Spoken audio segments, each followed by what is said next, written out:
Hello, everybody, and welcome to the Welcome to We show. I am Karen Palmer, and I am one of your hosts here. The Welcome to We show is a show where we inspire, inform, and involve you so that we're co-creating a world that works for all of us. And I'm excited to bring in some of our amazing guests that we have. And we answer this question, what can we do together that we can't do on our own?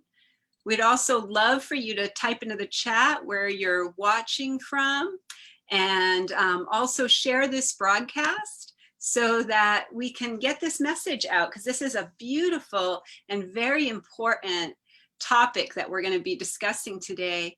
And it's really exciting for you to share with us where you're watching from, because we really want this to be more than a monologue where you're just watching us. We'd love for you to type in any questions that you have, and so that we can answer those when we get into a roundtable, so we can all feel like we are all part of this together. We're so blessed to have my dear friend and the founder of We the World, Rick Ulfik.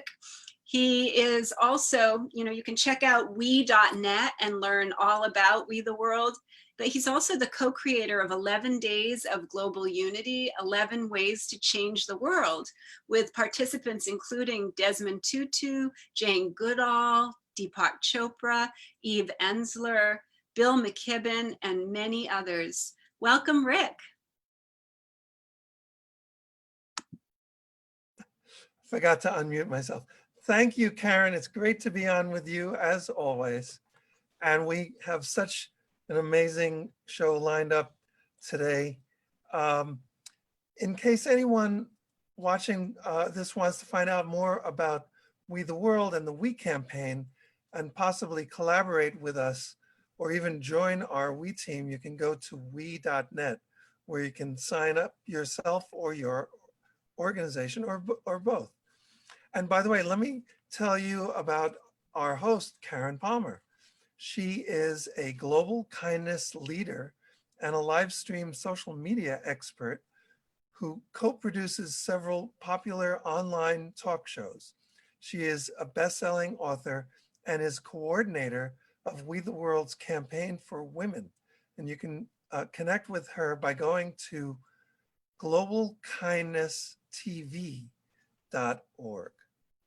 So today we're asking the question, are we at a turning point?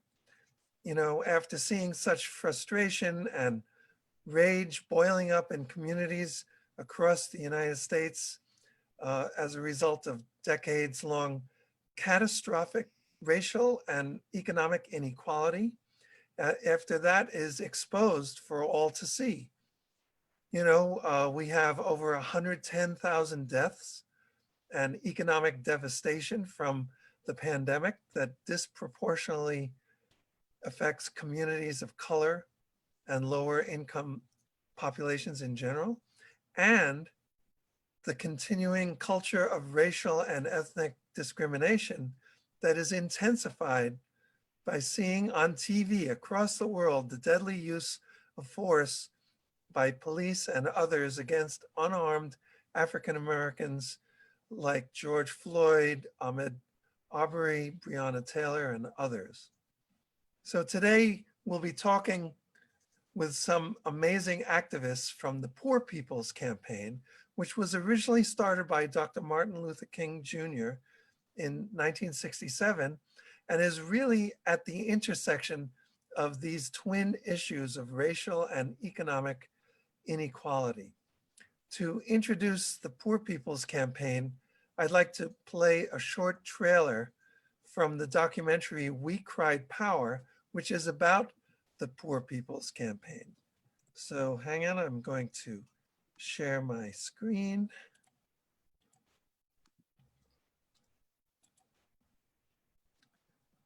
And here we go. It is my hope that we will get together and be together to gain power for poor people, to solve the problem of poverty. The greatest fear has always been black and white and brown coming together and forming an agenda together. That sends tremors through the extremist body. What we are doing today with the Poor People's Campaign is happening in 31 other states. At the same time, they are going to hear us. The real heroes and heroines of this country are folks who are willing to come forward with the solutions at hand to resolve those problems. 1 out of 16 people in Aberdeen are homeless. This is a place where people often end up. Until people have a quarrel with this way of existence, then we can't even have transformation because nobody's even questioning it. It's really beat into you that, you're poor and it's your fault. I just know that everything that's happening to us isn't right, and it makes me mad. So I want to be a part of doing something about it. We have a complete plan. We're not here talking about Democrat or Republican. And if we're going to have this conversation, let's start with the facts. People are dying from poverty. I'm a pastor. I bury people because of these politics. This system is not broken. It was never made for us. Will your campaign advocate for a complete debate on the issue of poverty in the United States of America? Yes. Nothing like this has ever happened before. Presidential Forum for the Poor People's Campaign. What is your plan to secure decent and affordable housing for all?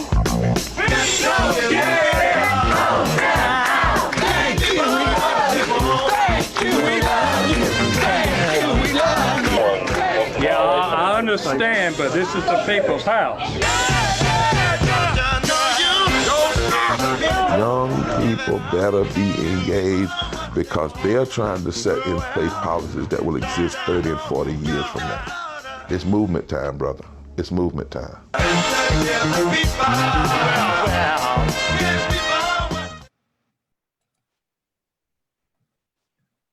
There you go. So with that in mind, let's bring on our first guest. Brian Mallory is a member of the Ohio Poor People's Campaign Coordinating Committee and part of the Cleveland End Poverty Now coalition. Upon becoming homeless himself as a young adult, Brian began a personal journey, first as a volunteer in shelters, then as a worker in social service agencies serving the unhoused, and now is working as a community organizer for Organize Ohio. You can connect with Brian and find out more by going to poorpeoplescampaign.org and organizeohio.org. Welcome to the broadcast, Brian. And I think you are muted there. Yeah, thank you. Thank you, Rick and Karen, for having me back. Definitely. So, from my point of view, the Poor People's Campaign seems to connect all the major issues confronting the US and other countries today. Like I was saying, the systemic racial and economic inequality reflected in mass incarceration, repeated instances of police brutality of African Americans, and the pandemic, which is disproportionately affecting communities of color and lower income populations. So given the current unrest around the US, and that we are already hearing talk about major reforms in police departments and other aspects of the criminal justice system, are we at a turning point? Brian. Well, I should hope so. For my community, and Cleveland is not unique, that's where I reside. We have seen many of the stuff that people are upset about across the world happen in our own community. People may not be aware, Tamir Rice, we celebrated his 18th birthday this past Saturday. It's been 5-6 years since he was was murdered by our safety forces of this town. Unfortunately, we had another youth whose name escapes me, please forgive me. Just April of this year, an unarmed Cleveland police person in the district where I live shot this 17-year-old youth, and no charges have been preferred. The investigation is ongoing, but my community has seen this in 67 and 68. We're seeing it again in 2020. I think this time I have hope. I have a lot of hope. I think it was Dr. King said, if there's injustice for one, it affects all of us. It's injustice for all of us. And my community is rallying. We're seeing people out there who we've never seen before. And we're gathering allies from places that we didn't know we had allies. And we're seeing people respond to our common humanity, and that is encouraging. And I'm also want to just take the time to give a shout out to the younger generation. I have a daughter who's 30. I'm very proud of people of her generation and younger who are taking a leadership, we're taking a forefront of this movement because they see the potential of what we could be if we get away from our horrible past and history and all those hurts. That's not to invalidate the mourning. We need to mourn. We need to cry out. We need our wailing and our keening to be heard. But we also need people to know that this is just the beginning. We can't afford any longer to just pay lip service, to have a photo op, declare victory, and go home.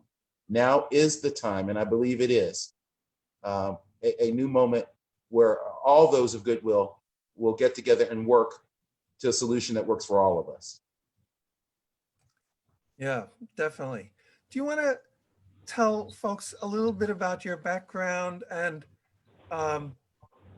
just this idea of the criminalization of poverty?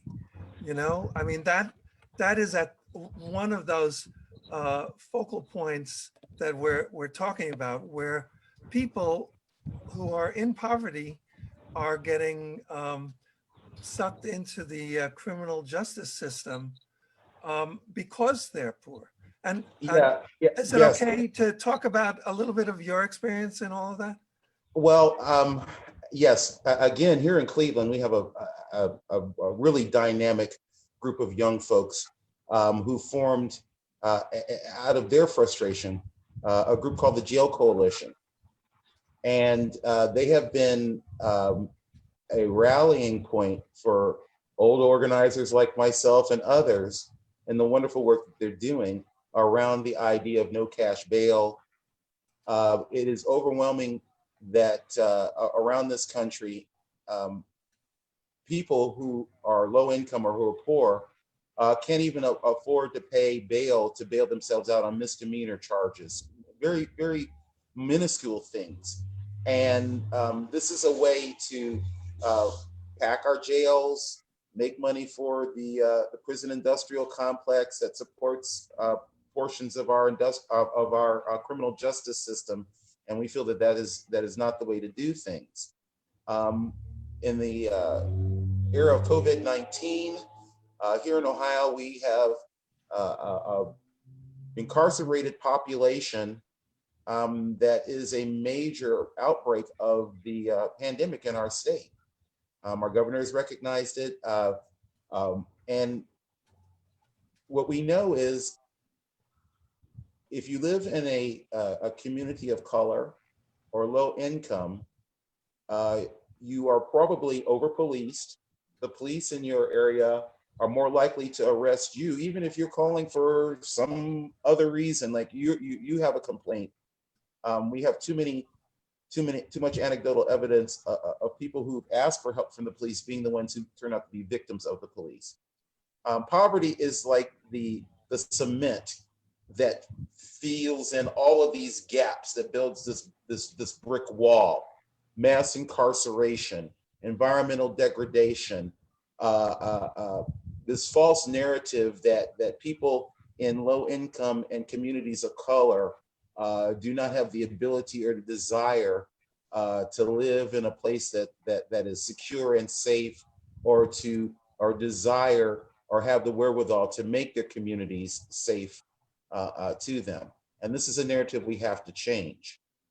In my city, the city of Cleveland spends 57% of the city's discretionary budget on the police. We need to be looking at ways of reallocating those funding to services of the communities that need them. We ask too much of the police, in my opinion. We ask them to be social workers. We ask them to be marriage counselors. We ask them to be tutors. We ask them to be father confessors. We ask them to be cheerleaders, to be boosters. They're not equipped to do that. And the idea of continuing to lock people up as a way of maintaining the peace, and I say, whose peace are we maintaining? Because in my community, that is not what peace looks like. These are the hard questions that we Americans are struggling with. And I hope and I pray that this is our moment of clarity. This is our moment of honesty to address these issues. But as you said, poverty is pervasive through all of these, and it's the interconnected tissue that pulls us all together. Right. And I was remembering that we learned when Michael Brown was killed in Ferguson, that the Ferguson Police Department was using criminalization and arrests to prop up their budget, as I recall. Does that ring a bell? Yes. Yeah. You know, incarceration is a very, very sticky wicket. Our county jail came into prominence because over the last several years, we've had over a handful of inmates, I believe 7 or 8, who've died in custody. The conditions were so bad in our county jail that the state of Ohio had to step in, and the federal government stepped in to demand that there be reforms. This is pre-COVID-19, so we were already dealing with that. During the pandemic, the governor of our state and others, what do they call it? I don't know, but basically to provide enough social distancing in that setting, we released a lot of people who were nonviolent offenders as a way of decreasing our jail. But unfortunately, that works against what we're also seeing happen now with people protesting and hitting the streets. We're finding some of the protesters or people who are participating in this civil disobedience are being incarcerated, and that puts them at risk and health again. So, it's a difficult situation, but that's what's going on in my community. Right. And you brought up this idea about the police being asked to do things that they're not really trained for, like to be social workers and other things. So I was listening to an interview about this idea of defunding the police, which I really don't like that term because I feel it's very provocative and it's not really accurate. So there's someone named Paige Fernandez, who is the policing policy advisor for the ACLU. And she says that the idea is to strategically allocate or reallocate some power and resources from police to go to community-based supportive services like job training, counseling, violence prevention programs, and that kind of thing. And she says that of the 10.3 million arrests made by police each year, only 5% are for the most serious crimes like rape, murder, aggravated assault. So it's like 95% of these arrests are for petty behaviors that have been criminalized, like marijuana possession, unlawful assembly and that kind of thing. So what do you think about these debates that have been coming up about this idea of moving funding away from, in a strategic way, away from police departments and towards community-based services? Well, this is again on point for my community in Cleveland. We are under a federal consent decree where the entire operation of our police force was under close observation and scrutiny. Unfortunately, in the changeover in administrations, the current administration's focus is different from the previous administration. But the idea of providing services for mental health, for drug addiction, for supportive housing, for those services that are that are badly needed in communities of color and low income, like I live in, is not a radical idea. It's become a very timely idea now, and a lot of people, into the forefront of a lot of people's minds, considering the last couple of weeks that we've had in this country.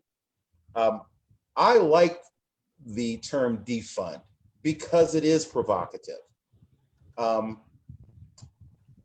We're not talking about taking all the money away from the police. We live in a society where, unfortunately, we do have to have police. But the idea that when you are in need and you call for help to the authorities in your locality and they come to your door with lethal force, whatever the problem is, we need to seriously look at that, okay? I'm a person that has a high regard for the military. I personally believe that the military is one of the few organizations in modern American society that runs on merit to a large degree. But I have a lot of frustration as an organizer because people conflate the military with the police. And that speaks to one of the issues we're concerned about in the Poor People's Campaign is the militarization of our country, and in particular, the over-militarization of police in our country. Police have access to all kinds of hardware, software, and now tactics and strategies that are based in the military, used for fields of combat. It is my opinion that we should not be combating fellow citizens.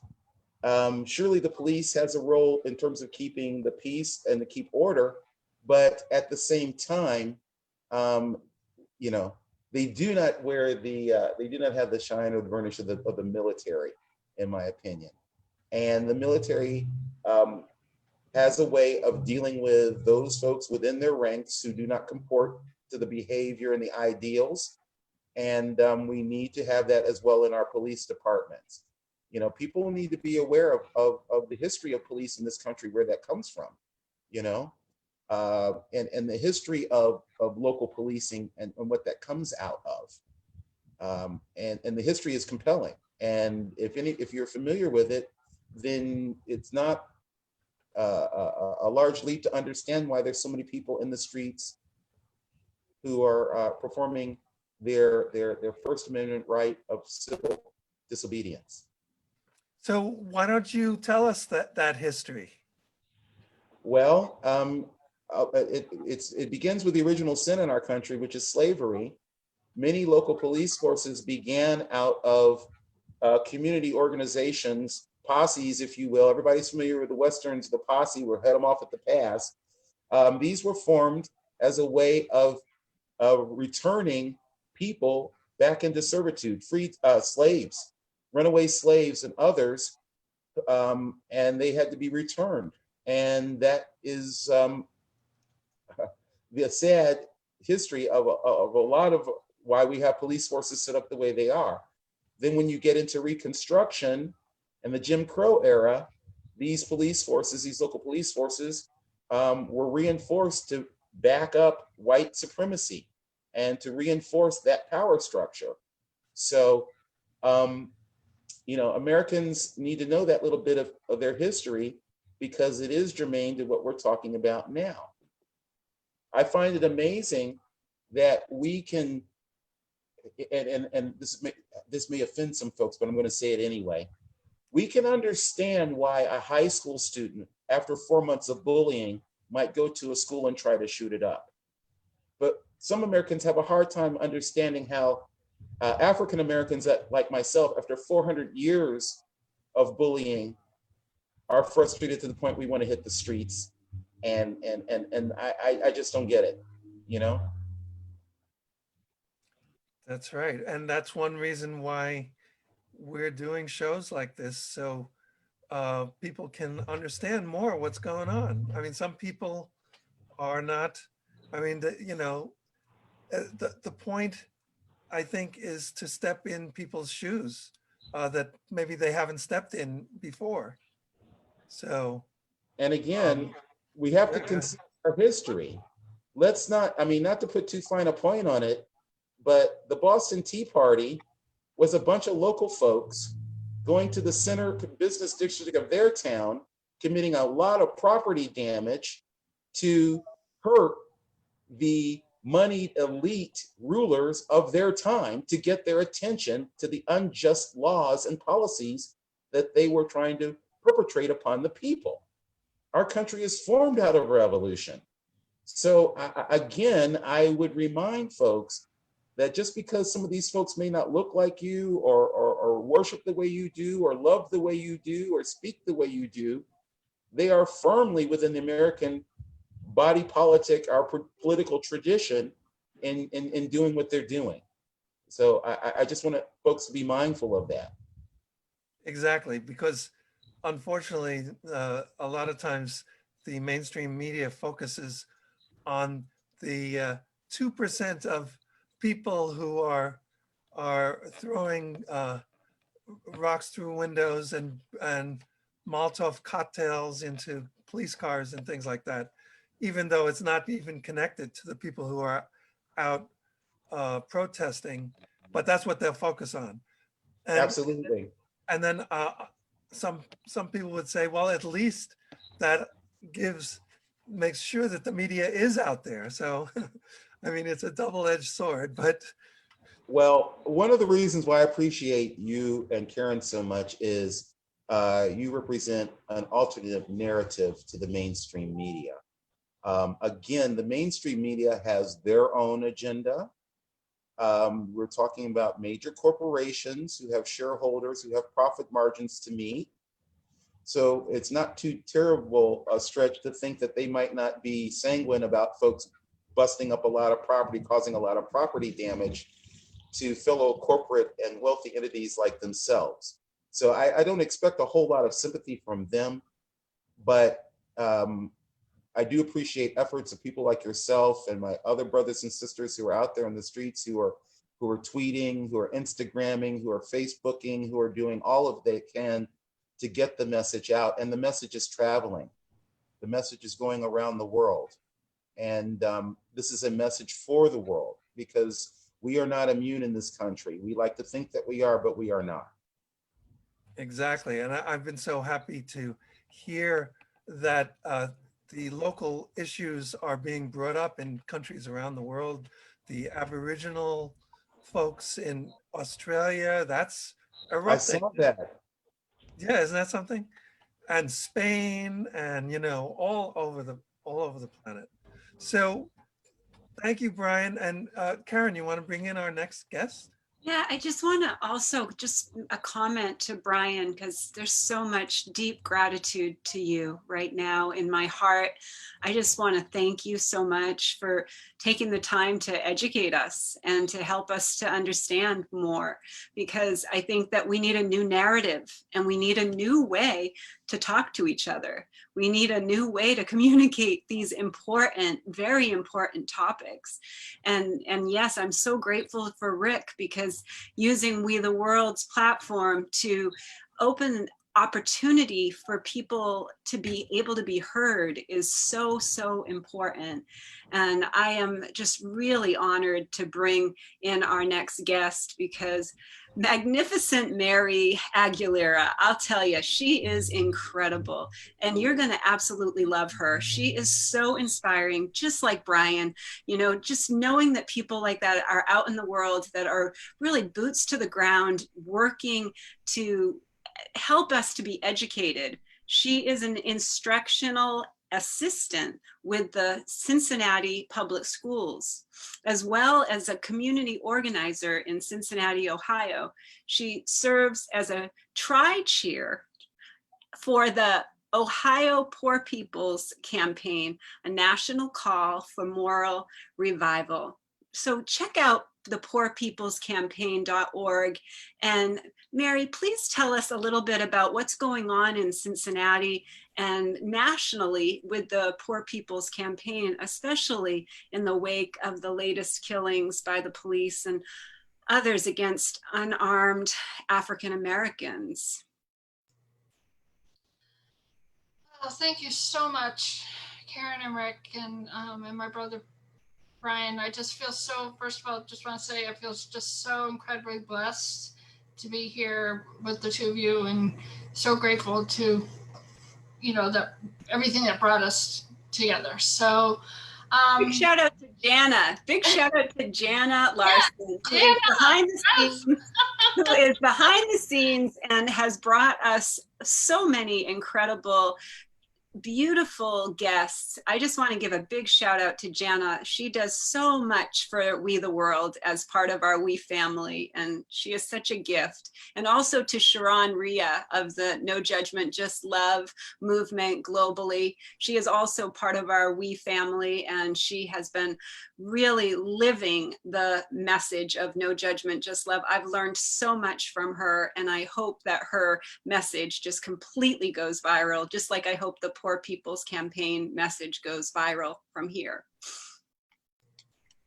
Yeah, and I think Jana's, you know, a perfect example of what happens when you just follow that spirit. Just what can happen. Just one person saying, you know what, I'm going to write this email. I'm going to connect with this person. And I have just watched it over and over and over. It's just incredible. And that's what each person out there needs to understand, that that's what it takes. It doesn't mean you have to be some big person with a title, and no, just regular, ordinary people following your heart, following what's inside that says, I need to do something. And Jana followed her heart, and she wrote the email, and here we are. So I think the intro that we played with the movie that's going to be released, full-length version, I think it was good because it showed where we were before COVID-19. Before COVID-19, we had all these issues were there. They were there, but people weren't paying attention.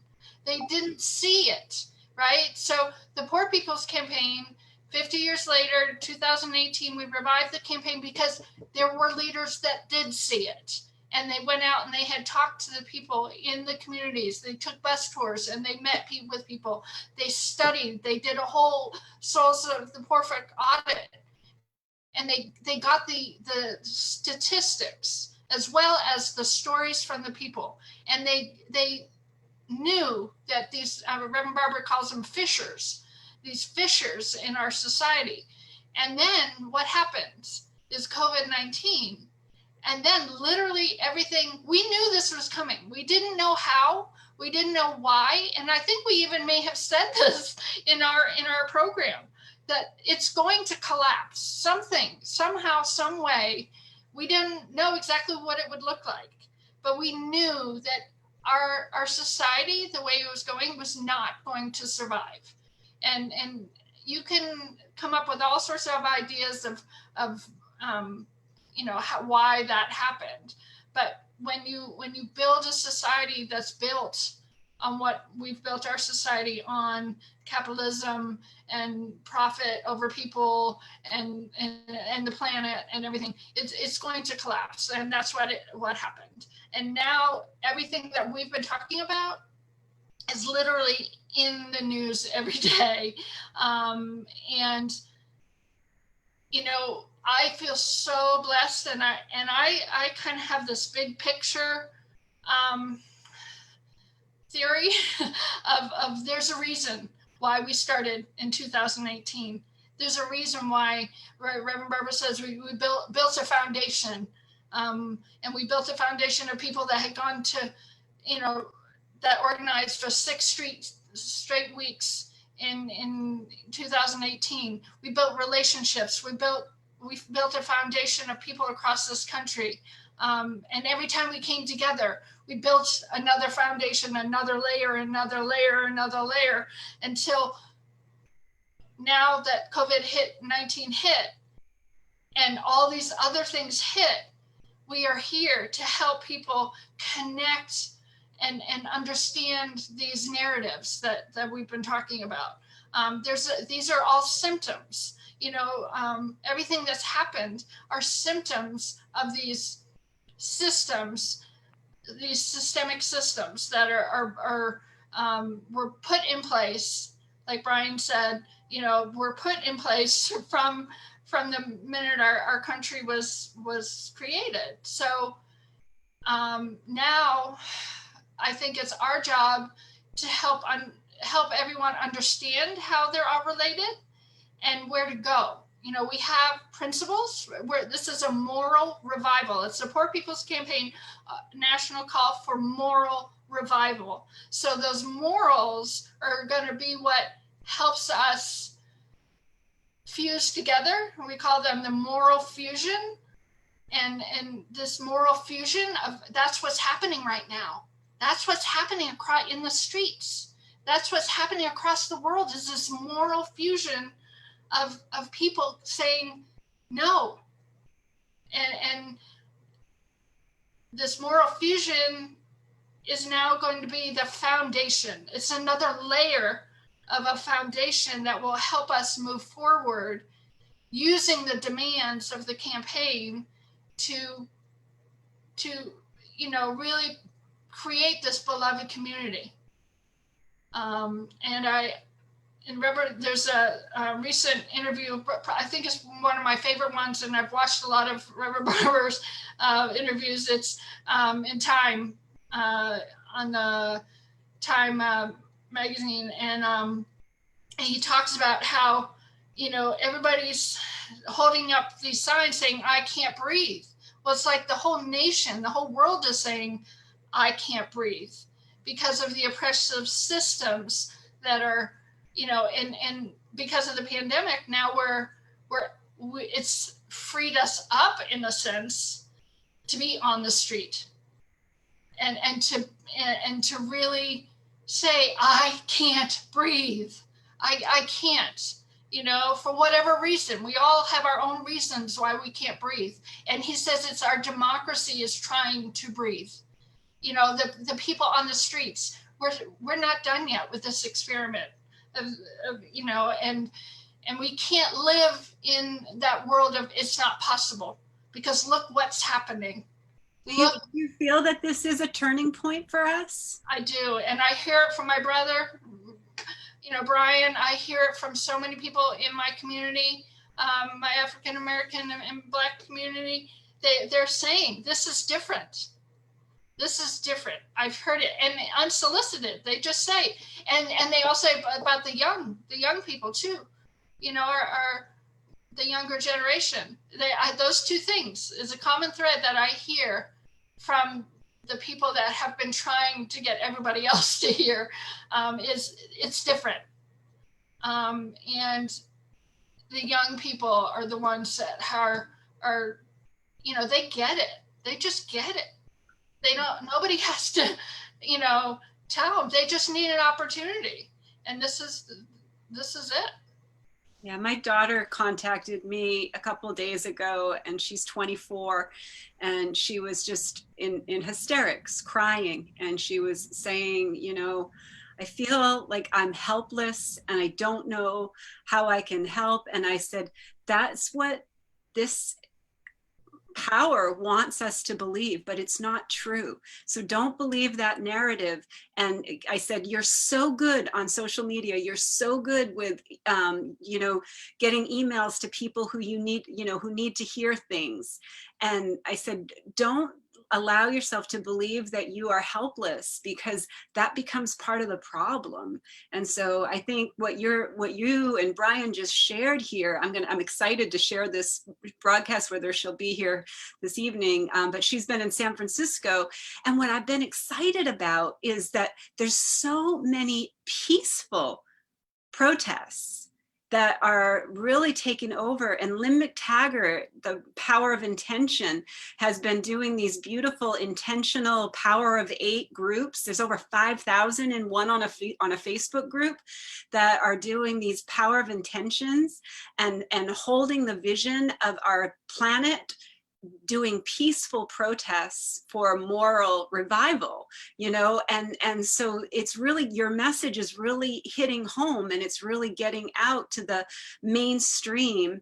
And like I said, anybody who's watching this right now, you have the power to share this broadcast. You have the power to send this broadcast to somebody in power that you say, look, you are working for me under our government, and I would like to talk to you about what I'm hearing from the Poor People's Campaign. And this is, and then take it like that. I feel like it's so important that we as the elders say to them, youth, we need you. We need you to not feel helpless, and to be empowered by your choices, and to, you know, everybody matters. Everybody matters. Everybody makes a difference in their own corner of the world. And so, Mary, how would you suggest like people get involved? That, because that's our the we, you know, we have that last piece is involve. How would they get involved? I love the toolkit that you created. I posted that into the link here so that people can get that. But can you go a little bit into that, just telling us what people can do to help you? And also, and just to add to what Karen's asking, there are some things that have been happening in June and coming up in June for the Poor People's Campaign. I wonder if you want to talk about that. Like yesterday, there was something called the the Moral Monday National Day of Fasting and Focus. If you want to talk about that, it sounds very interesting, right? And of course, June 20th is the Moral March on Washington, which is a digital march on Washington at this point. So those are all ways that people can answer that question. What can we do together that we can't do on our own? Go ahead. Yeah, so there are now 45 states with coordinating committees. So they are literally just people that have stepped forward, that said, just like Jana stepped forward and said, I'll do this. They said, I'll do it. Some of them knew what they were doing. Some of them didn't know what they were doing, but it didn't matter. They just stepped forward and said they wanted to help make this a grassroots, bottom-up committee in their state. So if you live in, every state has a Facebook page. So you can go to that state Facebook page and find the events that are going on in your state. So it's Ohio at Poor People's Campaign. And on Facebook, and each state has a email with that as well, an email address. And of course, poorpeoplescampaign.org, you can find all the information. There's calendars there, there's toolkits, there's petitions, there's all sorts of information. And so we were preparing for a mass assembly and moral march on Washington, June 20th. And it was intentionally strategically put right after the primaries and right before the conventions. It was strategically put there because people, they understand it now because they're seeing what a movement is. But we were trying to have what we call a pulling point to bring everyone together to show that the nation has an agenda. It's not the person that we want to put into, into the politicians and the candidates into office. They're supposed to have an agenda. Well, they should really be adopting our agenda, not their own agenda. So, this Moral March on Washington is about having the country see what the agenda should be in order to create policies that make it so that everyone can thrive, not just a certain percentage of the population. So this Moral March in Washington, we had to reorganize it, and now it will be virtual. It will be on just about every social media platform you can think of. It will be televised. But we really encourage everyone, even though it's going to be televised, we really encourage everyone to go to the poorpeoplescampaign.org website, and you can go to june2020.org and RSVP, because that shows the power. And when you have power, nothing concedes, without demands, right? So power doesn't concede anything without demands. Well, how do you get your demands met? By lots of power of the people. So that's what we're all trying to do on June 20th, is show the power of the people. The more power, the more people that show up, the better chance that we're going to get what we want for our, the policies and everything in our, and the person, like the person, the candidates, the more we show up, the more they're going to think twice about passing something that they know is not in our best interest, that maybe they're getting paid to or something like that, and also a lot of people are complaining. They're complaining about candidates. Well, okay, then what are you going to do about it? Like showing up and being part of this movement is a way to push the candidates into the way that you want them to go. So if you're just going to sit back and complain about them, then you're part of the problem, in my opinion. So you may not like the candidate. I get it. I understand that. But if you're just going to complain and not do anything, I'm sorry, you are part of the problem. So join the campaign, because the campaign is not about left and right. It's about right and wrong. And we want everyone to thrive in this country. And if and people are understanding what a movement is because they're seeing what's happening across this country, well, just imagine if all those people got behind the Poor People's Campaign and pushed that we can do it. And Reverend Barbara says you cannot live in it's not possible. It is possible, and we're seeing it's possible. So we need to join June 2020 and just show this country what is possible. Anything you'd like to add? If I may jump in, this is Brian, real quick. If I could just jump in and amplify something that Mary said. It kind of goes unsaid, but yes, be a part of our campaign.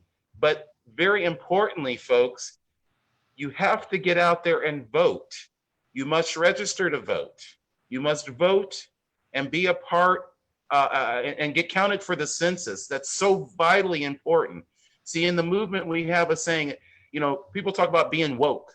Get woke, stay woke. Well, it's not the waking, it's the rising. That's what we say in the campaign. So we want people not only to wake up, we want them to get up out of bed and do something. And the three things we want them to do is add their voices to the other poor and low-income folks in this country, because we are a majority. We want you to register to vote and get out to vote. And we want you to be counted in the census. Thank you. No, we're all in circle now. So we're going to go into our round table. And we also want to invite everyone who's in the audience right now. Anybody who wants to type in any questions, Brielle. Oh, I want to give a big shout out to Brielle too. Another one of our We family, beautiful Brielle. She says, just registered for the March on Washington. Thank you so much. Jana says, let's all be part of the solution. Vote, vote, vote. Change starts with the Ohio Poor People's Campaign, a national call for moral revival. Yes. And, you know, I think that it's beautiful. So as we go into this circle, what we like to do, Rick likes to ask us, what can we do together that we can't do on our own? So we want to invite everyone in the audience to type in any questions that have come up for you. I love Brian sharing his understanding of his perception of how we can do things differently. I love how he does it with compassion and kindness, and the way that he speaks is just so eloquent and so inviting. I want to hear more from him. I want to hear more ways that I can get involved, because I want to use all my platforms to help this march, this moral march on Washington. I want to use every ounce of my abilities to help grow this movement. I know Rick feels the same way, and we, you know, and everybody on the We team, everybody as our We family, and anybody who's actually watching the show right now. So Brian, will you just give us a little bit of education about how can somebody who's just watching this show right now, who's just been so inspired by you and you and Mary and what you're talking about, how can they get involved? Not just, I love the idea of going to a Facebook page and signing up for your state, but how can they get involved so that they really feel like they are part of this moral revival? And you're muted. I'm an old hippie. I'm an old hippie too. It was always think globally, act locally. So I can only tell you my experience. I can only come from my personal experience. I'd love to hear that.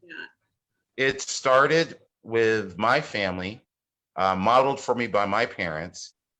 When I became of the age of reason, I was convinced that, you know what, the parents are kind of right about this one. And then the challenge became, what do I do to carry on?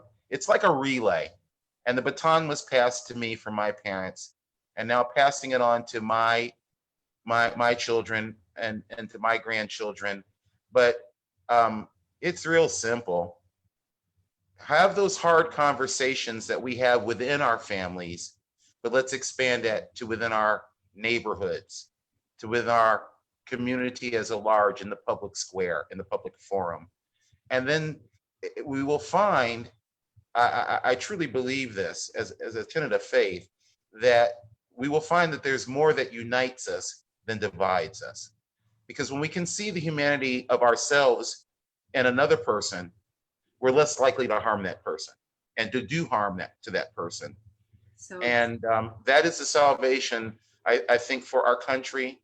I firmly believe that our founders had an idea that was radical at the time.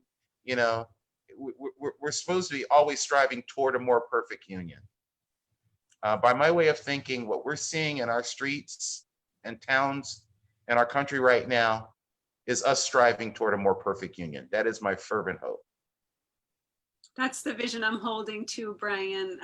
Every morning when I set my intention and I see a world that works for all of us, I call it the web of love, where everyone belongs, a world where everyone belongs. And, you know, I feel like we've been able to do that online. We've been able to do that in our own little communities here with We the World and Spirituality Gone Wild and the Compassion Games. And our Sign Network. We have been able to do it online. Now it's time to take that vision on land and create a world that works for all of us. And Rick, I'd like to hear your kind of story about how this, how this is landing for you, because you have been at the forefront of this for over 20 years and really bringing together the organizations, 40,000 or more organizations to actually get along and collaborate. And it's amazing what you've been able to accomplish. I just want to really acknowledge you and also ask for your wisdom and how do we move forward in this beautiful opportunity that has been given to us. Well, thank you. My background was as a professional musician and composer, keyboard player. So I was doing that full time in the 80s and the 90s. And at that point, I used to give money to organizations that I thought were helping to create a better world, So I used to give money to Amnesty International, Greenpeace, Southern Poverty Law Center, National Organization of Women, like about 20 or 30 organizations. Give some money every year, they're doing the work.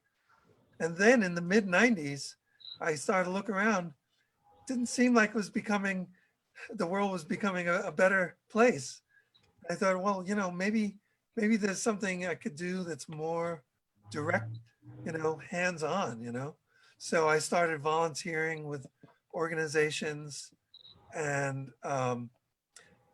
really there's an interesting sort of analogy between, when you're producing music and producing media, and when you're running a nonprofit organization, they're very similar things. You have to bring people together around a common purpose and a mission, and you have to raise funds to make it happen. Like when you're trying to do an album or something like that, you gotta figure this all out and bring people together, and then you gotta promote it and everything. So it's a lot of similar kinds of things. So when I got into these meetings with organizations that were doing important work, one of the first things that I heard them complain about was they were saying, oh, we're doing good work, but why are we doing it in isolation? And why is this movement so fragmented? And that gave me the idea to create an organization that's based on collaboration. So that was the roots of starting We the World. And then, what am I? I'm like a lowly musician. What do I know about organizing and all that? But I started to use some of those skills from producing things. And then that's the proof right there. See, one person does make a difference. Yeah. When we have inner peace, we can have world peace, and that ripples, and that's the same thing, And so I heard, I went to a lecture by Jane Goodall. My girlfriend at the time took me as a birthday present. And I sat there and I heard her and the opening person for her talk about that we were on the edge of the sixth mass extinction of species on the planet. Like the last one was the dinosaurs 65 million years ago, but this one is being caused by humans. And I thought, oh my God, so I had just started We the World when I went to that lecture. So I waited online for about an hour, to have her sign the book that I just purchased of hers. And I said to her, thank you for what you're doing. And by the way, I have an organization you might be interested in. Could we talk about this sometime? She didn't know me from Adam. And she said, well, call the Jane Goodall Institute and, maybe we'll set up a time to talk. So it took me 6 months, but finally I had that conversation with her, and the rest is history. She got on board, and then Desmond Tutu made videos for us, and Deepak Chopra and Barbara Marx Hubbard, Marianne Williamson, and a long list. And you know, you just got to put yourself out there, right? Well, it Yeah. took us a long time to get That's together. what I wanted to, I'd love to hear the backstory for you Mary. too, Mary. Yeah, so That's what I think people need to hear, because they think they're helpless and they think that, you know, I'm one person, how can I make a difference? well, if Everyone makes a you look difference. at this common theme of what has happened, each one of us have stepped forward with it, our own inner compass that says we have to do something. And, you know, to go back to what each of us can do, it's about, first of all, stepping forward. That's the first victory, to say, I will do something. And then it's, what do I do? What's my passion? What is my gift? Because I truly feel that each of us is made for putting that gift out into the world, whatever that is. And you will, I truly, I tell people, like you were saying, Karen, don't underestimate what you have and what your gift can be. It can be so simple, and it can cause this chain of events that is, and I know, you know, Rick understands this, because, you know, it's just one little conversation with Jane Goodall, you know, and then next thing, you know, and this happens every single day of my life now, because I didn't know what I was doing when I started with the Poor People's Campaign. I heard Reverend Barber speak, and I said, whatever that man's doing, I have to be a part of it. I don't know what I'm doing. I really had no clue, but I knew I had to do it, and I used both my parents. My mom was a nurse, and my father, he was a volunteer. He organized every day of his life till he's 83. He's still involved, and so I think I was just, you know, dragged along and learned everything. I didn't even know that I knew, but I knew what I had to do, and then it just became clear. So I promise that every person that steps forward, you listen and learn, and then it will speak to you. You will know what to do. Now, it's not easy. We're exhausted. We're tired, you know, but for us, it's what makes, this is not a coincidence what's happening right now. You know, I truly believe this is we're part of a transformation, and there's always there's a term for it, like right before that transformation, there's a upheaval, you know. What's that? I'm sorry, the tipping point. A tipping point, yeah. I mean, don't you feel it? Like critical mass. It's a critical mass. Yeah. We're in it. We are in it. There's no question about that. We are in it. And, you know, it's always interesting to me to hear the backstories of how people got started. You know, when I made the wish for global kindness to go viral, and I had no idea in the world how to use social media, how to use any kind of technology, it was the passion and my heart and my beautiful teenage daughter at the time who helped me understand. And I watched millions of YouTube videos to learn. And, you know, and now here we are, you know, in a situation where I work with collaboration organizations that reach over 80 million in impact right now. So, you know, that was in 2014 when I made that wish. So every person makes a difference. And I've always said that when I went into the schools 19 years ago, and my daughter there was no environmental education, there was no kindness programs, there were no compassion or peace education programs. And, you know, I started my own nonprofit organization because there wasn't a system already there. This is what we have right now. This opportunity is to rebuild a system that works for all of us. Now that the systems that have never worked for all of us are falling apart, we have a huge opportunity as a moral revival. You know, it's really exciting. And I want to put you guys in touch with so many things that are happening. And I want you to be I'd love for you guys to have an open space on the World Unity Week too, worldunityweek.org. I'll introduce you directly to Ben, and also I'd love for you to have sine waves going. So I'll introduce you to the Sign Network too, because this moral march needs to be viral. It needs to be, and see, I've learned how to do that. That's something that with the kindness revolution and the puppy love revolution, I've learned how to do that. And so I feel like that's my gift from God, and I need to share that with every person on the planet that is open to receiving it.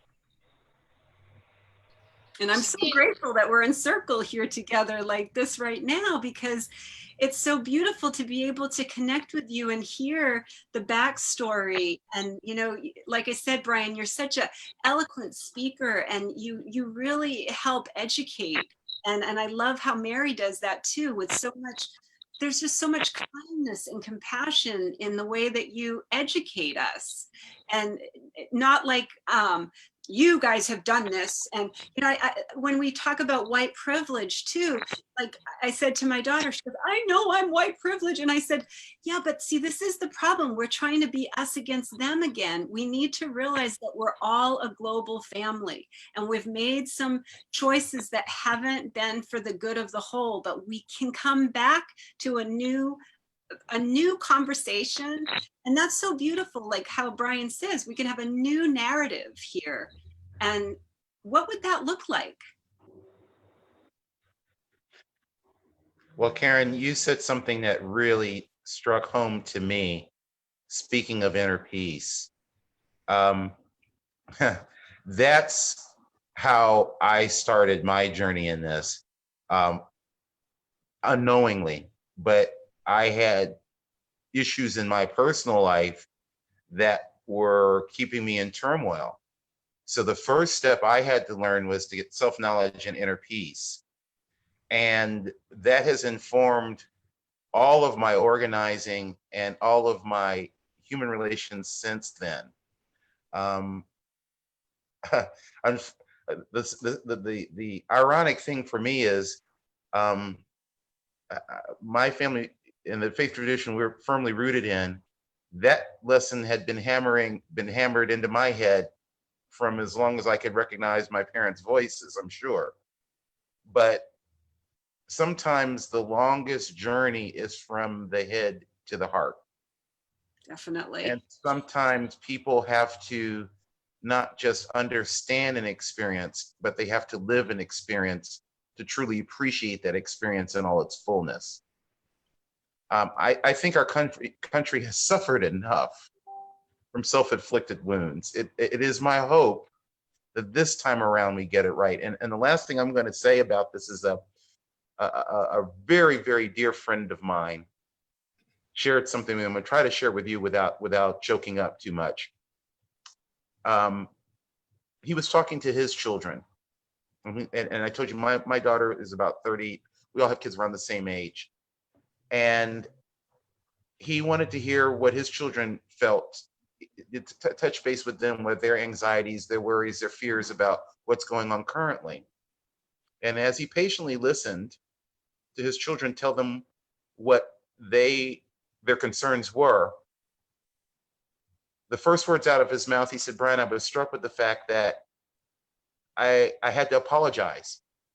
I had to apologize because I remember when I was their age, how we just knew we were going to change the world. We knew what was wrong and we were going to do whatever it took to make those changes.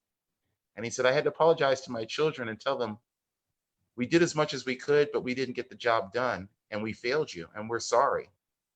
But we are not going to fail you in support and leading the next phase and being there for you so that you can finish the work that we started, so that you can see it through to completion. And that really struck with me because, you know, this is, Reverend Barber talks about an intergenerational movement that has to come together in this moral fusion.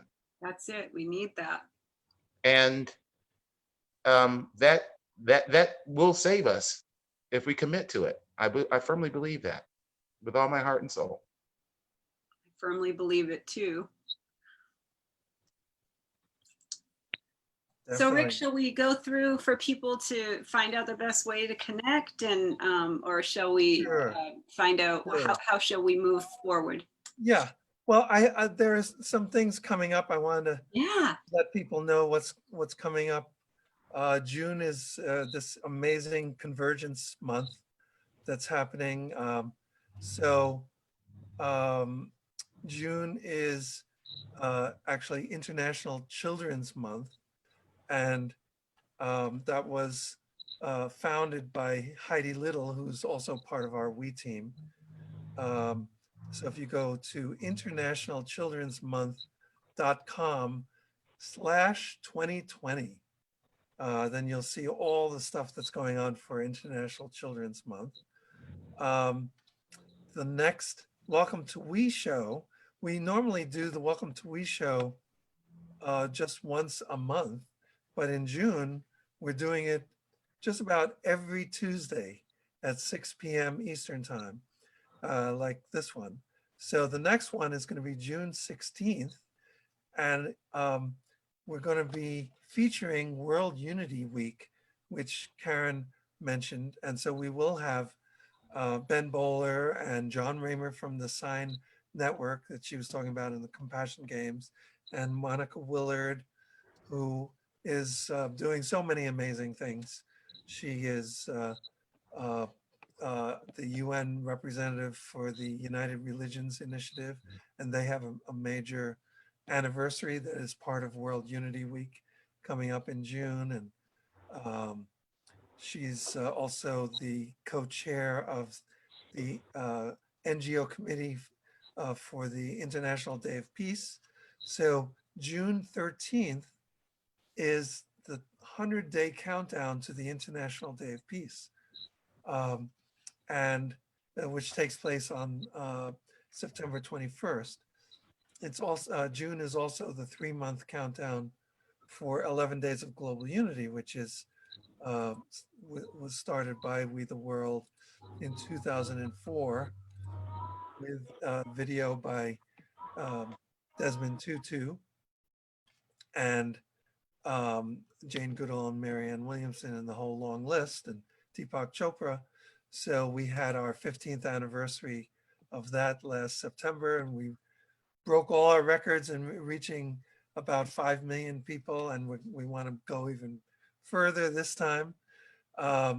So there's all of that happening. If you go to we.net, you'll find out about that. Of course, June is also Pride Month, and that's a very important thing to be thinking about now, and it does connect with interactions with the police. That is how Pride started at Stonewall, with interactions with the police. I forget what year, maybe you know, it was 1970? I forget what year it was. But anyway, the 25th anniversary of World Peace and Prayer Day is this June 20th. I know you're involved with that, Mary. I don't know if you want to say anything about that. Yeah, actually, I think it's the 21st. Is it the 21st? Yeah, it's usually 21st. It's usually the day after. It seems like. Day after the solstice, I think, right? Yeah.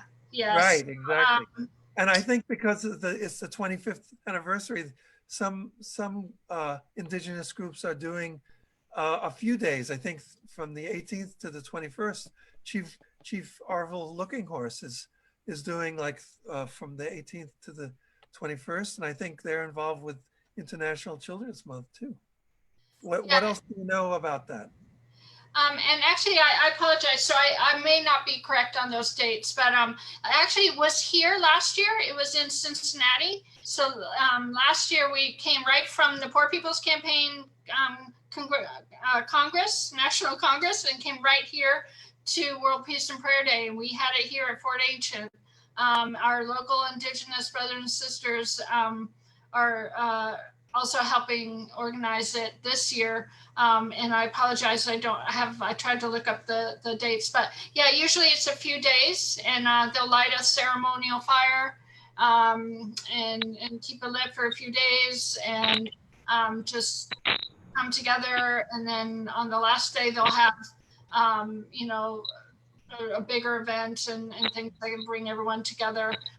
They're doing it virtually this year. People are coming, you know, from around the world, and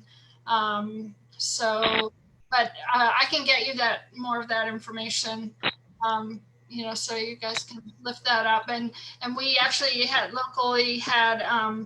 the local indigenous Greater Cincinnati Native American Coalition came down and did some dances in front of our local police station last night in solidarity. That was beautiful. That was beautiful, Mary. The pictures on that were absolutely gorgeous. Yes, so it was so powerful. So, and again, it was one woman who was inspired, and now she's there every night from Monday through Friday, and she's bringing people together and teaching songs and just creating a space. She just stepped forward and said, "I have to do this," and that's, you know, that's what it's all about. So it reminds me of Greta Thunberg.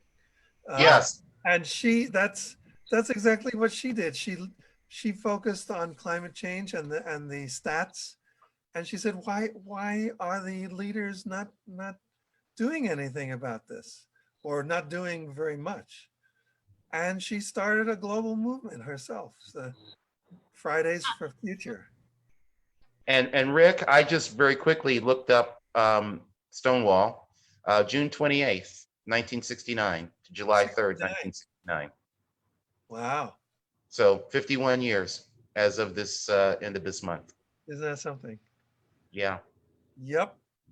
So another thing that's coming up is We the World is going to be releasing our first album compilation. So that's very exciting. Heidi Little is producing that, and you can actually hear it if you go to wetheworldmusic.bandcamp.com. You know Bandcamp, right?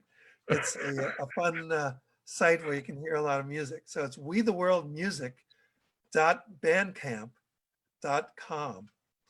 And I'm so excited because on there, the kind of title track is called We the World. And it was a collaboration of 9 people in 3 different countries writing a single song together. And the song is about expanding we. And as we were writing it, we were so connected with the whole message of the song. We made all of our decisions, like the words, the lyrics, the chords, the groove, the mix, the harmony parts, all of that we made by consensus, 9 people. Wow. Right? I had never done that before with a song. and now we have this song. So you can check it out. And we're launching that album.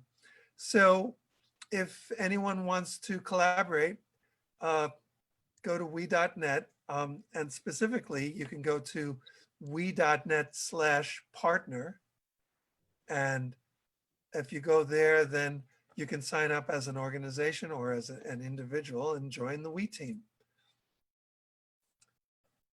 So, and we have our calendar. We're upgrading the calendar. We're going to be launching that or relaunching that very soon. Jana is our calendar maven, and in a day or two, we're going to be relaunching that, but you can see it by going to globalunitycalendar.org. You'll see all the things coming up. So that's all on my end.